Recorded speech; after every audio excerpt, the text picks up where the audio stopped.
live from the sand between our co-founder's toes. That would be you. Wait, weren't you just on the beach? My toes? There's no sand on your toes? Actually, I was on the beach yesterday. It's an all-new, terrific Tuesday edition of Business Pants, joined by analyst Matt Moscardi.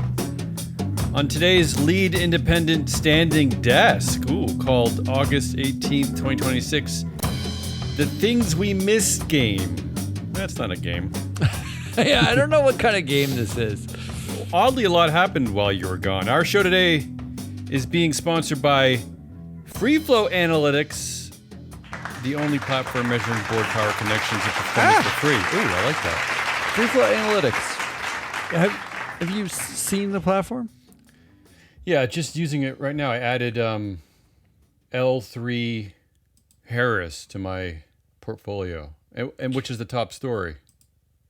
The portfolio thing is free now. Did you know everybody can get the portfolio thing? Okay. Yeah. Good. Okay. Is it really? It's free? Well, yeah. It's free to me. That's all I know. It's free, and it's got all the, bells and whistles, vote recommendations that you can set using the data. It's a thing. Yeah, I was looking at the predicted vote against the directors. Yeah. It's one probably guy, Roger Fraden's down pretty low. Anyway, let's get to the story. Let's get to the show. Yay, the show. All right. This is the things we missed, or you missed. Yeah, well, I was gone for a week. Yeah, I was collecting news stories, and I put them into handy categories for you. And the way this game works essentially is tell us if it matters, tell us if you care. If I care, maybe this is a binary game. Just say I don't care, or I do care, or this matters. Oh, well, can I just say I don't care about anything right now? And that's the general game of life. Yeah, but this is specific to the content, because all of these stories will now be tagged on the company profiles of the show, of the companies that we talk about. Yeah, in fact, like when I go to L3Harris. The top two stories, this is a tease. This is from the Wall Street Journal. Why do boards keep giving misbehaving CEOs second chances? Oh, good. And the second one is L3Harris Technologies appoints Sam Mehta, blah, blah, blah, blah, blah. So all the stuff tagged on our website. Yep, what? I have an answer to that question before we go anywhere. Why do boards keep giving misbehaving CEOs... What was it? Misbehaving CEOs that give second chances. Second chances. Really, it's like ninth chances, but let's go with second. Let's pretend like it's second. Yeah, pretend chances. like it's only the second time, because the board members get 96% yes votes. So what exactly is their incentive to not just? Isn't it so much easier to just tell a CEO, yeah, come back? Because otherwise they got to do work. They got to go find a new CEO. There's turmoil. It's so much easier to just be like, well, investors don't seem to give a fuck, so let's. Well, there's one other part, and let me get to the story, and we'll begin with this one. And I call this first category nerdy ESG stuff. Okay. Which really just means governance junk. I don't know. Maybe there's some other stuff in here. L3Harris ousts CEO after investigation into conduct. We've seen this a lot recently. Christopher Kubasik, chair and CEO, is out. Christopher Mehta is in. Here's the key point, and one of the reasons. Even find someone not named Christopher. One of the key reasons why these guys get second chances. The company did not give details about what happened. Oh, they didn't even say what the conduct was? No, in fact, in the 8K, all they said was that they determined that the executive engaged in conduct that was not consistent with the values of the company. I mean, that's it. They don't tell you why. So, right? In 2024, maybe 2023, we knew the answer why just every single time when they said conduct, it was always had sex with sometimes, right? But there was a high-profile one we didn't. Was it Kroger? We still don't know Kroger why. We still don't know why Kroger, but there's a lot of guesses. Some of them we do. But in 2026, it could be embezzling. People don't. There are no laws that anyone's following anymore. We're just paying CEOs whatever they want. We do whatever we want. He could have just bought crypto from a guy under a bridge, and we wouldn't know about it. So even worse to me, the separation disclosure says that the board decided to reach a deal with Kubasik to get him to leave rather than trying to fire him for cause. So he's not even Wow. fired. They didn't even fire him. So he walks Nice. away with $57 million of stock he owned. He walks another $23 million of options that have vested. And let's not forget that he made $66 million over the past 3 years. So big punishment. You want to know what's amazing about that? So on the Free Flow Analytics platform, there are scenario models. And one of the scenarios is CEO misconduct allegation, and it models whether or not how the board would be likely to respond to a CEO misconduct allegation. Their scenario model says this board may struggle with this event, and it says the reason why includes things like they don't have they're exposed because there's duality for the lead independent without a lead independent director. So there's no lead independent director. So there's not enough independence. It's a low merit board. There's no financial or technical expertise present on the board. It names the directors who are actually working against them, who actually might hurt this cause. And it says overall that this board, 73% of the board comes from one director community in the network of directors, and that they're highly deferential and interconnected. So this explains to me why they needed to bring in an independent counsel to make this decision. This is the board's decision. They couldn't even make it themselves. They had to hire an independent counsel to help them make this decision. Anyway, I mean, it's just layers of dumb is what. Do you it is. care? Do you care? I should do care. because You should. I care not because of the story itself. First of all, I care because they don't disclose the reason. That bothers. That's like a trigger for you. I know. Please.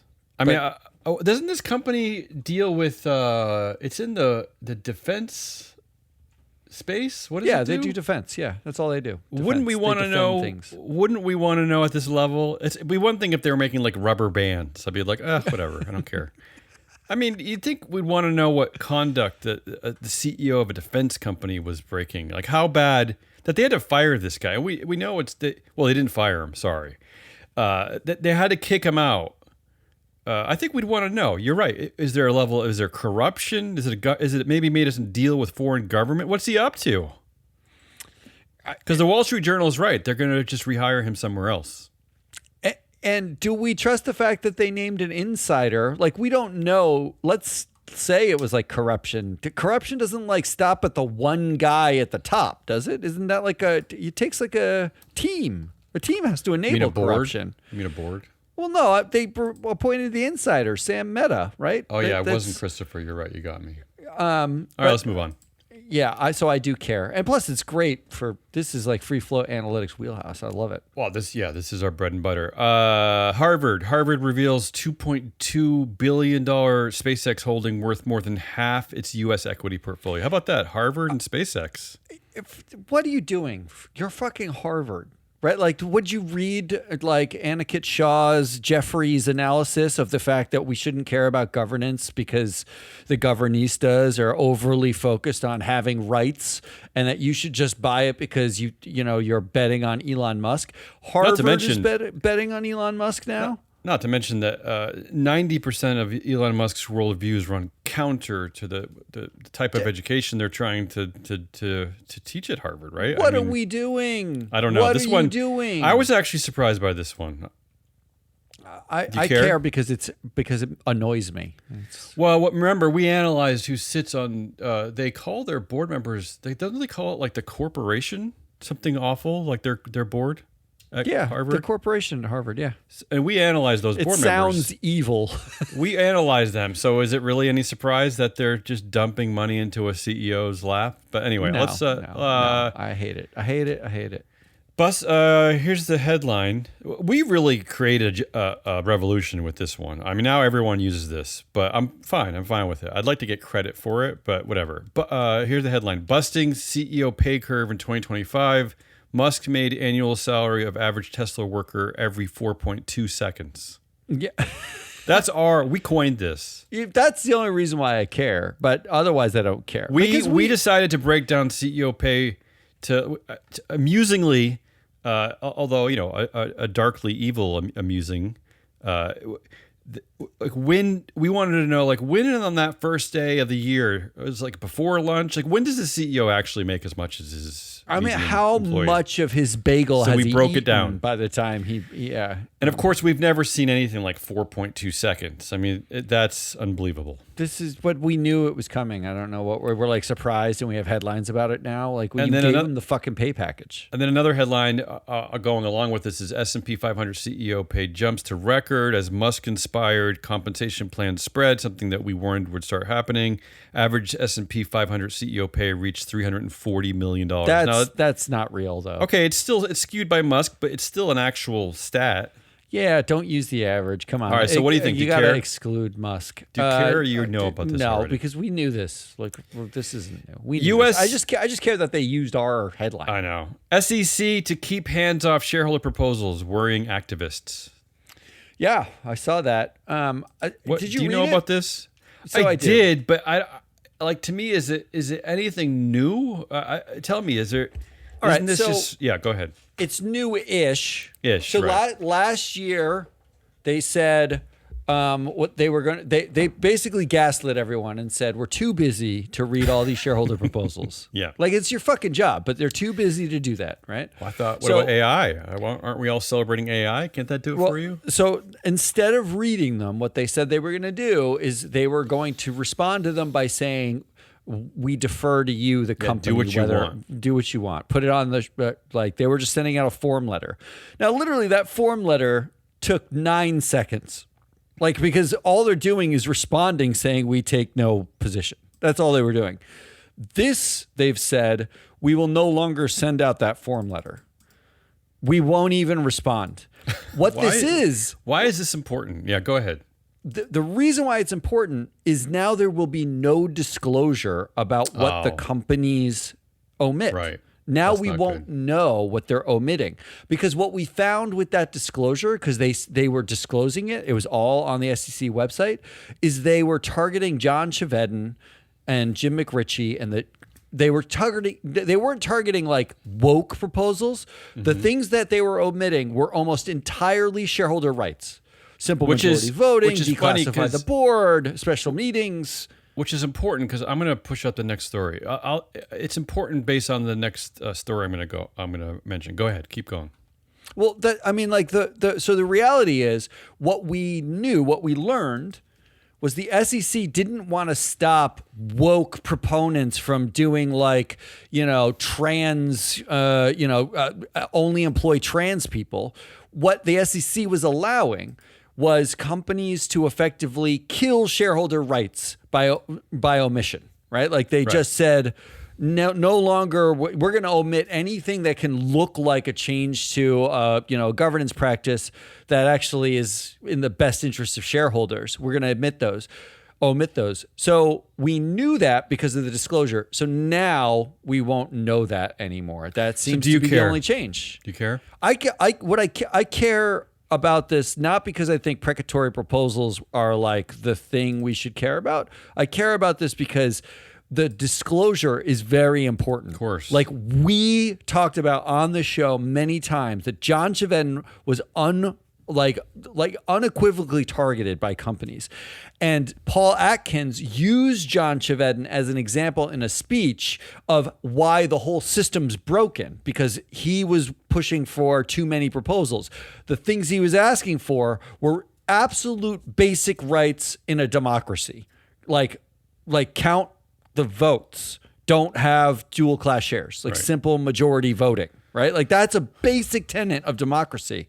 So yeah, the thing I care about is the disclosure. So let's keep going with that theme. This is a story about ISS and its influence on voting outcomes. What's interesting here is that ISS recommended fewer say on pay proposals, right? Against fewer, so down to 8% this year versus 9% last year.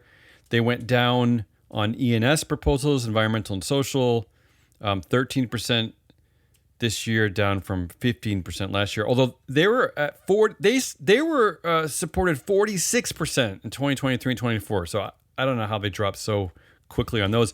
But here's where it's interesting, maybe to your point about Chaved and McRitchie, is that ISS actually supported more governance proposals, up to 66%, up from 55% last year. So maybe you're right. The SEC is trying to stop that. Like they're trying to thwart like any kind of shareholder rights for some reason.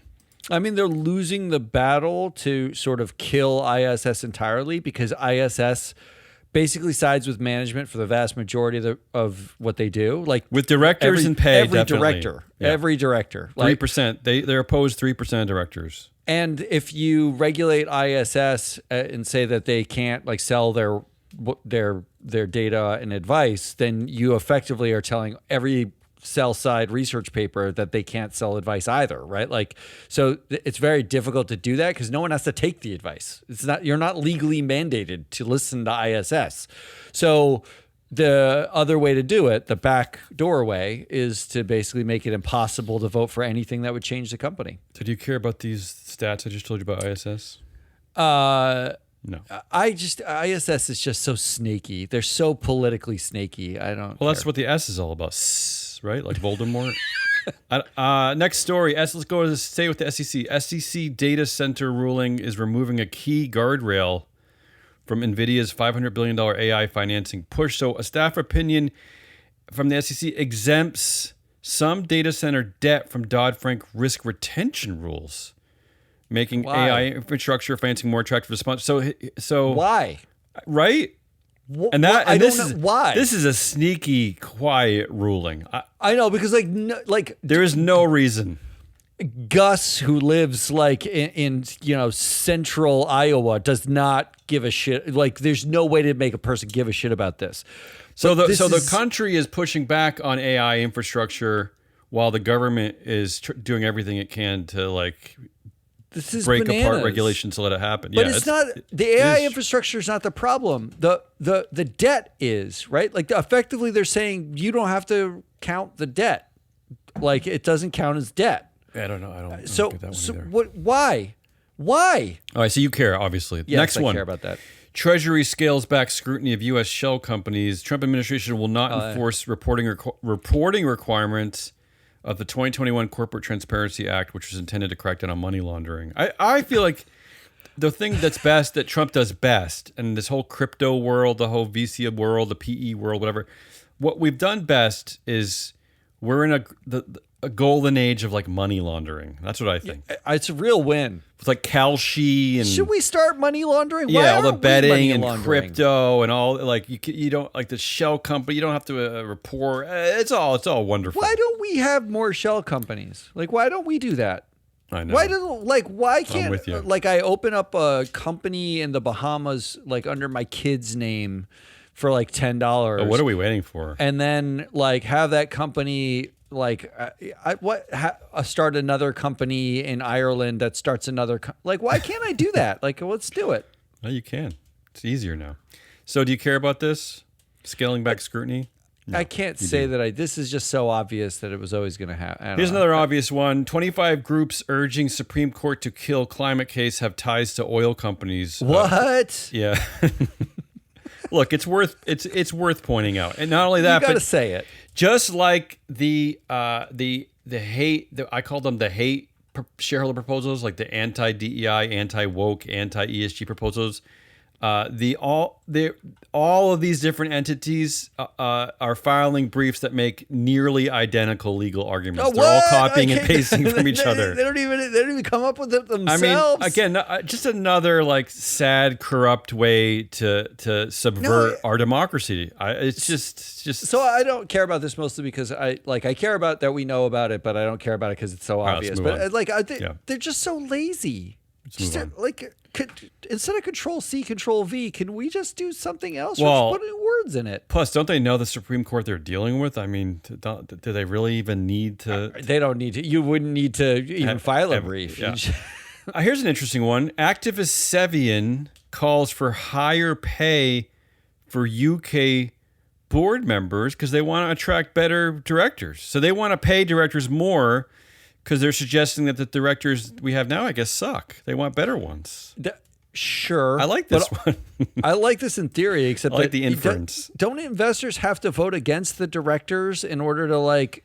There's you don't need higher pay is not the problem. The pay isn't the problem. The problem is you're looking at a pool of 7 white guys. Yeah, I wish Look Sevian beyond would. it. I wish Sevian would focus on like teachers and nurses and librarians, like pay It's them not a more, pay get better people problem. there. Yeah. Like, all right, you don't care. yeah, All right, let's I move don't on. care.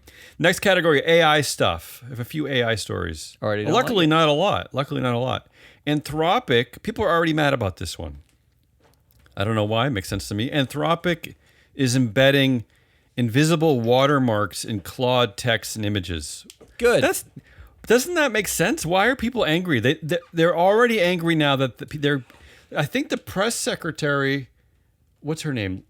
Levitt. What's her name? Who just stepping down? She just stepped down. Yeah. I think she used AI to put out her press release when she was leaving, because they discovered the watermark. But I don't understand the anger against this.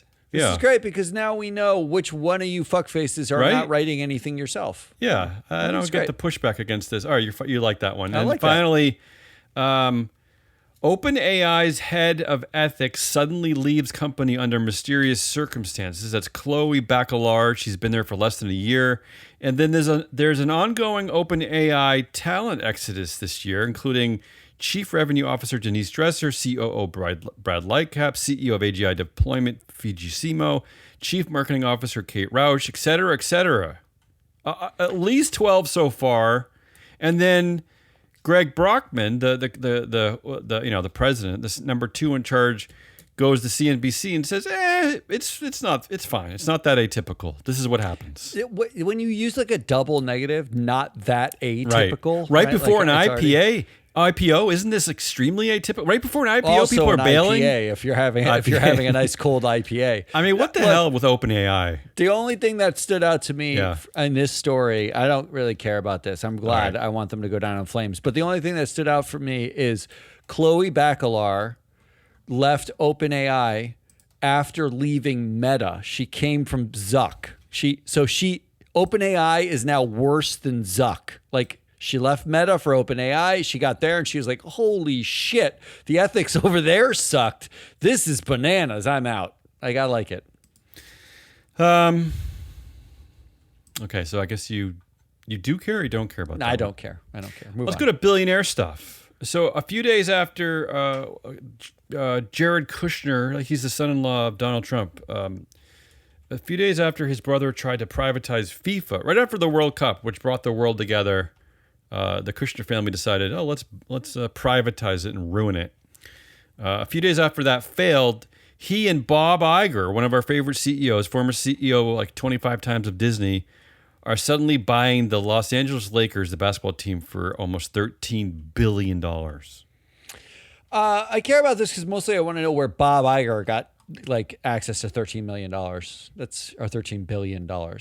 That's all I care about. Otherwise, move on. Okay, moving on. Liverpool owners sell minority stake to Jeff Bezos, and he has an option to purchase a controlling stake in the company within 12 months. I care a lot about this. More billionaires ruining sports. Yeah, go ahead. Why this one? Two reasons. Number one, just like Iger and Kushner, this is like a vanity project, right? Like they don't care about the team. They just want the asset. They just think it's like cool to own a sports team. They don't care about the team or the fans or any of that stuff. So there's that.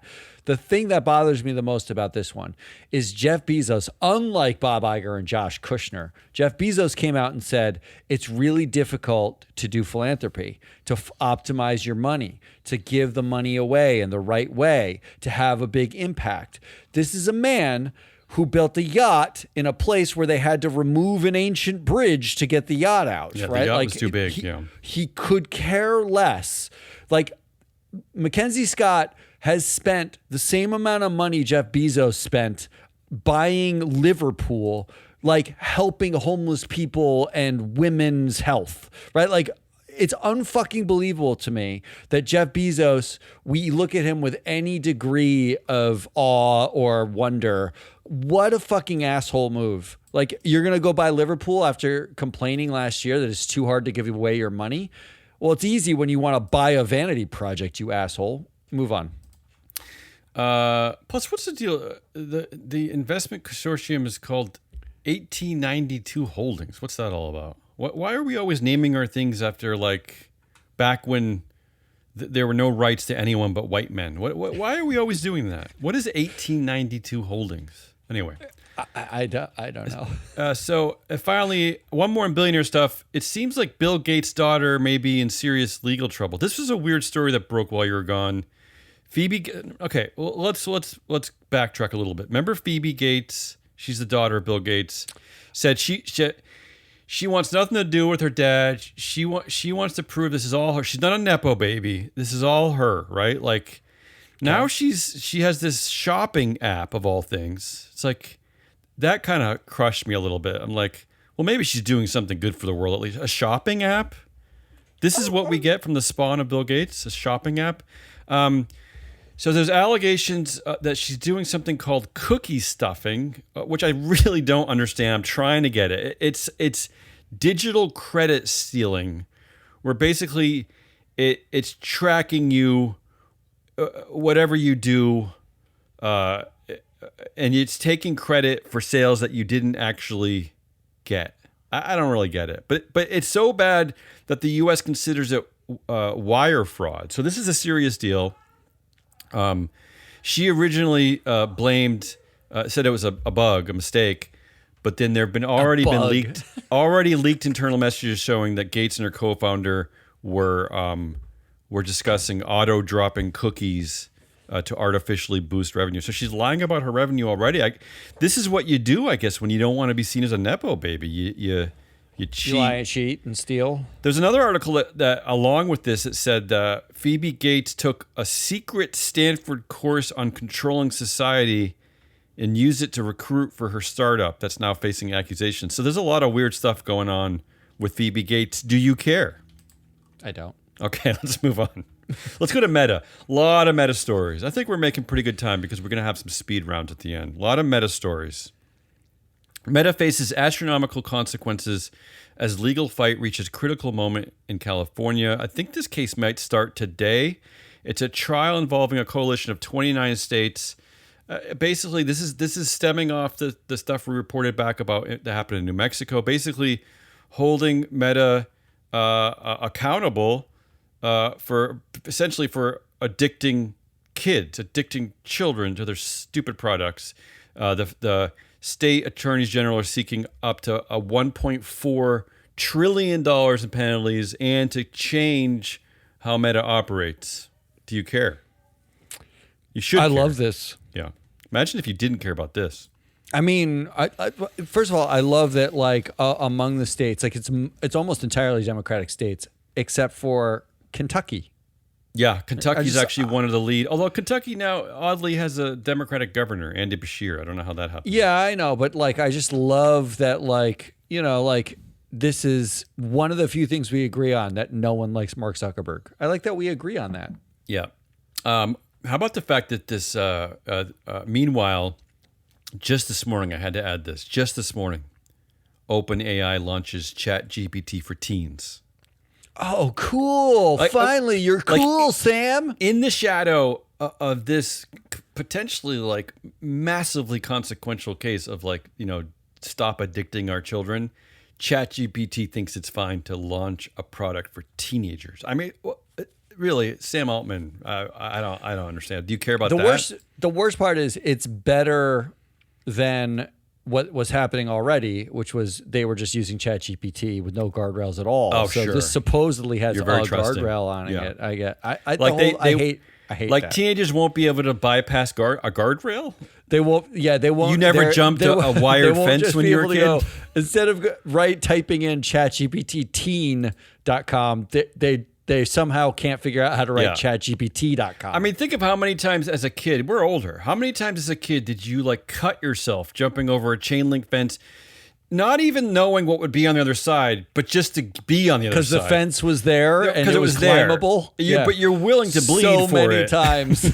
So many times. All right, let's move on. I'm going to stay with Meta and tell me if you care. Meta caught paying Nazis to post on Facebook. Finally, someone's paying the Nazis. This happened in Australia, and it wasn't a mistake, despite the fact that this goes against their supposed hate speech policies that they purportedly have at Facebook. I mean, is the corporate oversight board going to weigh in on this 10 years later? I mean, this. Do you care about this? Do I care about this? We're in theory, shocked. you do.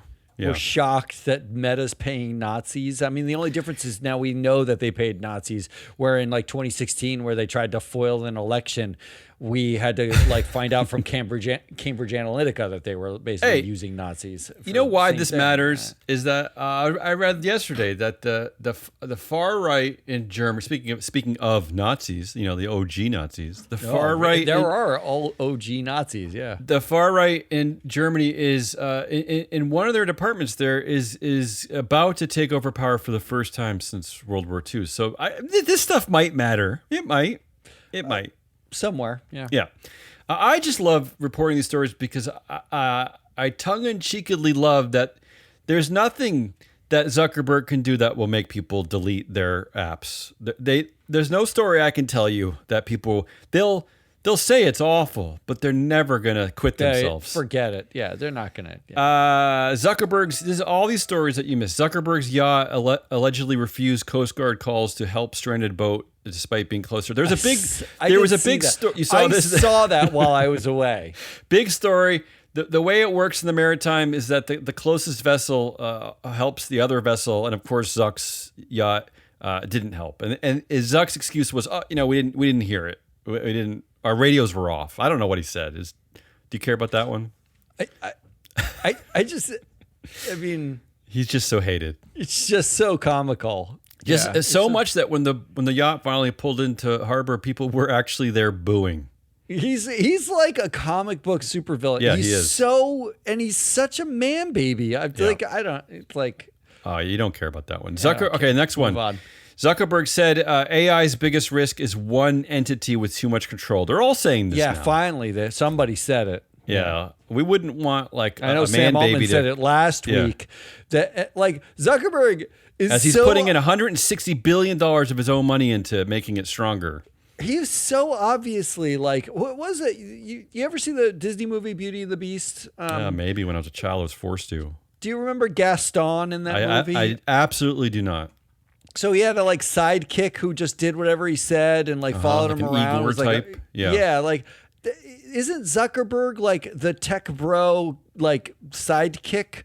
Everything he does. 2 weeks ago, yeah, that's true. Zuck was like, "Oh, we also had a hacking incident where our AI went rogue. Look at me." And last week, Sam Altman said we can't have one company have all the control, and then. This week, Zuckerberg says the exact same thing. Do you have a thought, man? You're so... I would just boo him for being so boringly everybody else. Sounds like you don't care about I don't that care. one. How about this one? Zuckerberg says Meta will give billions...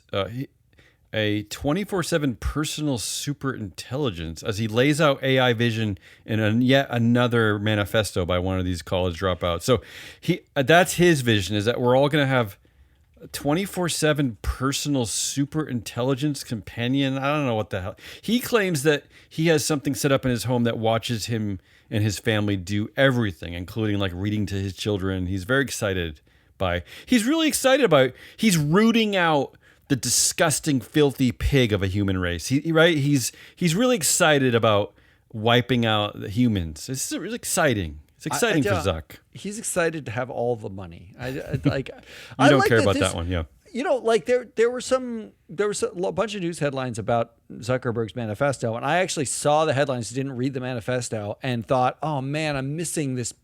You tried to read it during the eclipse, right? When it got the darkest, you pulled it out to read it. I was thinking to myself, oh man, I can't believe I missed. This is the week I took off when Zuckerberg, and then I skimmed the manifesto and I was like, I missed nothing. This is so dumb. It's he's just so. Well, how would you expect a college dropout to write a manifesto? I'm sure AI wrote it. Maybe his avatar wrote it. I don't know. You don't care. Zuckerberg, you might care about this one. Zuckerberg brings back the floating battle barge to spar with UFC fighter Merab Dvalishvili. You excited about that? He's back fighting on floating barges. You like that one? Finally. No, that was on my bingo card for things I should care about. Let's talk about back to the manifesto again. Zuckerberg's manifesto about the glorious freedoms AI will bring was completely contradicted by his own CTO during a company meeting. So Meta's CTO, Andrew Bosworth, you don't want to even look at this guy. It'll trigger you, the Boz. He shut down an employee who asked if AI productivity gains could be used to revive Meta Days, which is a canceled holiday program that once allowed staff to take more days off a year. I guess he got appalled by the idea, saying that I hope that what we do with our extra time is do even more and cooler stuff for the users who use our products every day. We got billions of people using our products every day. I get an extra hour. You know what I do with it? I put it into that.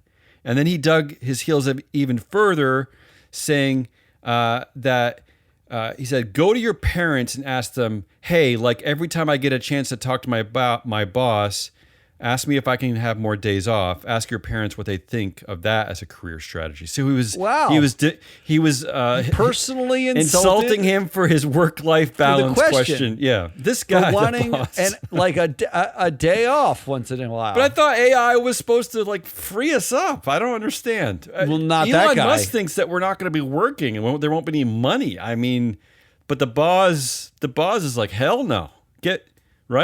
Get back in there. Keep going, baby. Somebody, do you think the boss is asking for that guy to be watched at every meeting and like when he goes home to his family now? Good luck being that guy. Yeah. Do you care about that story? No. All right, I'll forget. Let's move on from Meta. All right, I got some speed round, blowhard index speed round. You love blowhard index. I do. I love blowhards. CEO of $49 billion AI company says it's mind-boggling. People think you can work 38 hours a week, have work-life balance, and be successful. I don't care. Shut up. So you do care? Maybe we should change this one to shut up or not shut up. Yeah, shut up. That's a shut up. This is a new game. Shut up or don't shut up. Let's do that. Shut up or say more. Yeah. Bill Ackman agrees with Jeff Bezos. Shut up. being a great CEO can do more for the world than philanthropy. Oh. Shut up.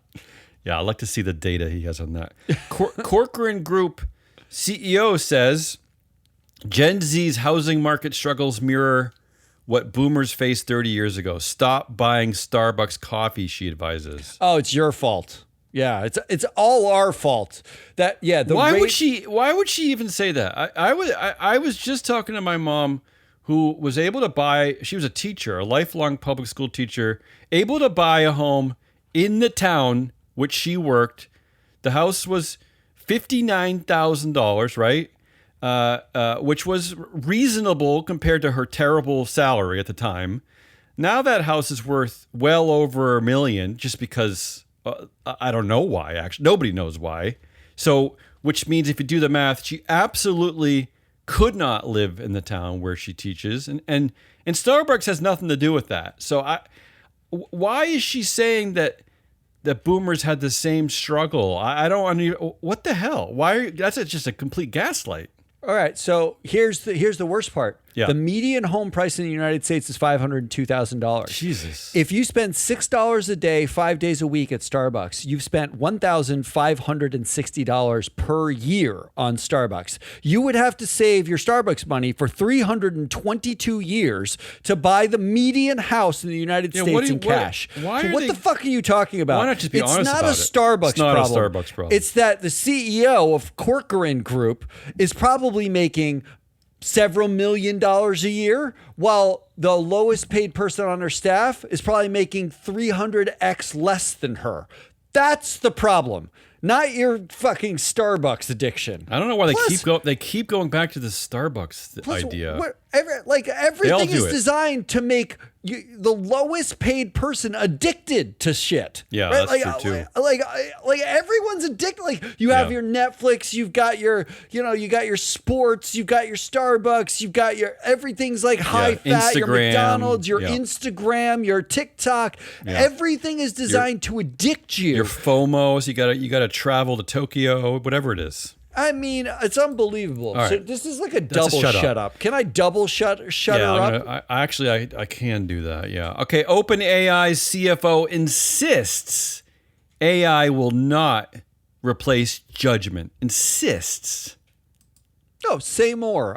This one's to say more. I want to know Okay, say why. more. I want you to say more. Say Yeah. more about your What data do you have? I love these because they have no information, no data, no studies, nothing to back this There's crap nothing. up. Say more. Tell me more. OpenAI warns. This is Greg Brockman going around. He warns AI models can automate cyber attacks and exploit security vulnerabilities. So he's going around warning people what to do now because the AI models are going to make cyber attacks worse. So Greg, the president, and this is pure mafia. What is this? This is pure mafia. What is that? But what is that? Hey, shouldn't he be apologizing? Hey, you're in a dangerous neighborhood. You need protection in this neighborhood. Yeah, if from you pay us. me to protect you, Yeah, then from me, from my fist. Pay me to protect you. You'll be protected. Yeah. If you don't pay me, I don't know what's going to happen Yeah. to you.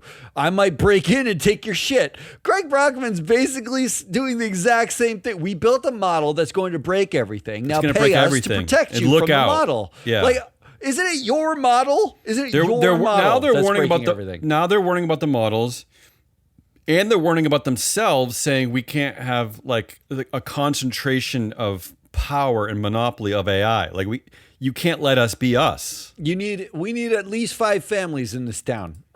Shut up. Sam Altman thinks working at Goldman Sachs sounds unbelievably terrible now, and admits he was peer pressured into accepting an internship there. Why is that a headline? You know what? Yeah. Say more, Sam. You want to hear more about that? I want to know about the peer pressure you felt getting an internship at Goldman Sachs. How about this one? This is a good one. Sam Altman says 4 years could be too long for college. The way the world has evolved, college just shouldn't be as long as it is. How about that statement?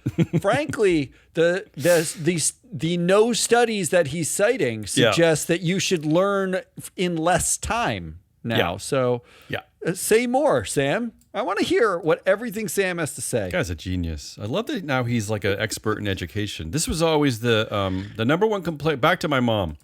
The number one complaint of probably 99% of educators is that everybody thinks they're an expert in education. Everybody comes into the classroom and tells them everything that they're doing wrong because they're experts. Because it's an industry dominated by women, so they must not know what they're doing, right? I mean, Kalshi's 30-year-old CEO says most business advice is trash.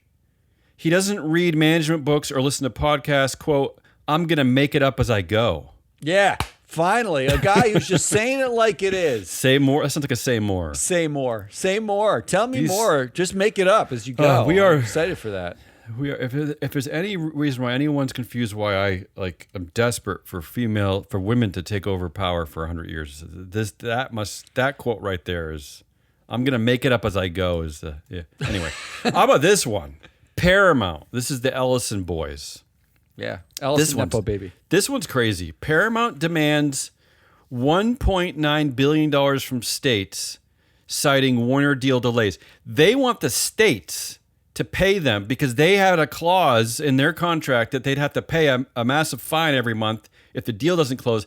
They want the states to pay that because they're trying to stop the deal because they're worried about isn't that the Ellison's fault? They're the ones who it doesn't matter. This is bully tactics. All right. Is that a shut up or say more? Yeah, it's just shut up. All right. I'll try to go faster here. Try to get out of here.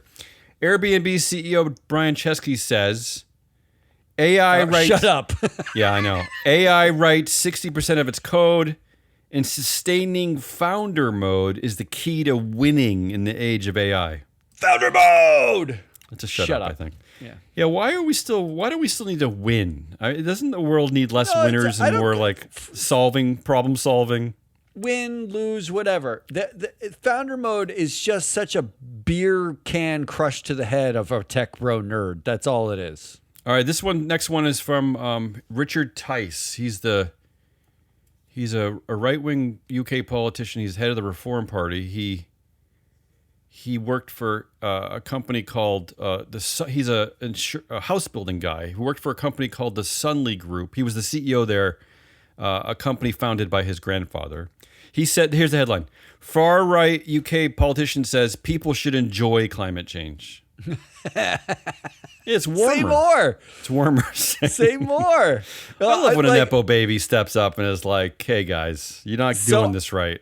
I was in Europe and I saw like Nigel Farage headlines everywhere because he had like a runoff. He basically quit and then did a runoff because he's like under investigation, and he used it as a political stunt to basically say the people still want me. But his runoff opponent was Trash Bin Face or whatever. Like it was a comedian who dresses up in a costume wearing a trash container as a head.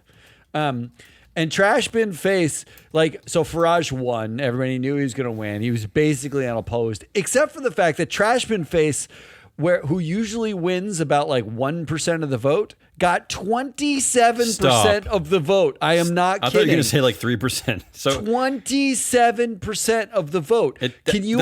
Yeah, doesn't that tell you a lot about the alternative democracy? How directors are getting That's what I thought. Right? Directors. But Trash Face.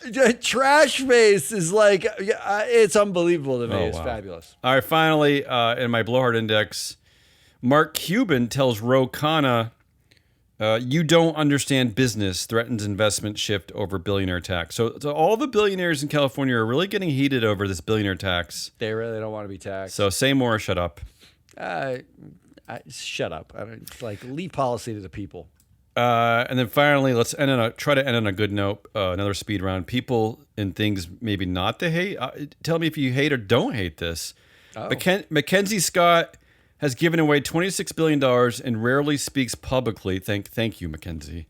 Now she's releasing a novel, but she won't sell it on Amazon. Which I think is, she's not going to sell it. She's going to release it chapter by chapter on Substack. And just to be clear here, this is not like a Nepo baby situation. This is a woman who studied under Nobel Prize winner Toni Morrison at Princeton. This is a person who understands writing. So not only does she not bug us by constantly saying stuff, but she's a rich person who doesn't need to make more money. She's just going to release the book. She actually has expertise in this field. Hate it or don't hate it? I hate this. Oh. I hate it not because of anything. Because it's a model of how everyone should act? No, what I hate about it is actually the beginning of the sentence, which is Mackenzie Scott has given away $26 billion. And earlier, Jeff Bezos spent $7.4 billion for a minority stake in Liverpool. It never stops talking. I just hate all right, it triggered that you. There is somebody who's just doing it the way everyone should do it. And it bothers me so much that all these fucking man babies can't. There was another headline the same day. Amazon's new AI data center is so enormous that it appears it will become the largest single source of pollution in the United States. That's also happening. Am I supposed to not hate that? No, I'm just saying this is the counterbalance of Mackenzie Scott. Yeah, I'm sorry, but that's one of the best things I've read all year, that she's not releasing it on Amazon. I just think that's amazing. But that's great. All of her money came from Amazon, though. So I know. It's Bernie Sanders asked the leading AI. Now Bernie has a letter. It's not a manifesto. It's a letter. Bernie asked the leading AI CEOs to pause development. He wants them to just stop. Hate or don't hate? I don't hate this, but I also don't care about it. Bernie writes a letter every day. He's trying. Well, that is his job, right? He's representing his constituents. I mean, they probably, I don't know. Yeah, I hear you. U.S. firms, this is from The Guardian and multiple sources, U.S. firms that kept DEI policies despite go woke, go broke threats have thrived. So going woke, going broke, they're saying is bullshit. Yeah. This is so obvious. So I don't hate it, but I also am like, duh. France bans unsolicited telemarketing calls. Oh, I don't hate that. That's a way to do it, right? Just ban them. Just ban it. Cards Against Humanity unveils sad little bitch Elon Musk monument near Texas Starbase. I don't know what that is, but I don't hate it. And finally, Gen Z is. I'm going to end on a dumb one, but maybe Gen Z is bringing pen and paper back to the workplace. No, you're not bringing back pen and paper. Come on. You hate that one. I hate that. Like, we don't have to do everything. Like, I don't have to listen to everything on a tape cassette. Just because. Although I do have pen and paper next to me all day. I write on it all the time. Oh, that's it. That's the show. That's enough. Oh, wow. Get out of here. Let's get out of here. That's is a lot. Hazelnut Rollis. I am your analyst, Matt Mascardi. We are Free Float. Go to freefloatanalytics.com. You know what they just did? They just allowed on the beta, which is not freefloatanalytics.com, which is a different website. So if you want that, let me know. But it's self-serve now. You can just sign up. You can just sign up for the beta. Yeah, and if you want to understand the method to this madness, go sign up, join the platform, I know that we throw a lot of information at you on these shows, but if you're someone who is interested in something like Paramount or Meta or whatever, you can go right to those pages. You can see all the latest news headlines that we tag about those companies. You can keep up with the daily happenings. When you were talking about L3Harris at the opening, yeah. I pulled it up, and at the bottom is the filing. It's the filing from L3Harris. You scroll all the way to the bottom, you can see the filing that announces the new CEO and the CEO's departure. Right? It's right there. It's like it's all right there for you. So it's a great resource. You should use Handy it resource. Because why not? Otherwise, we'll be back. I'm back. So we'll be back. We'll do some light shows up through Labor Day, and then we'll ramp really up after that. Right. I think no proxy countdown this week, but we'll be back on Friday. Until then, goodbye.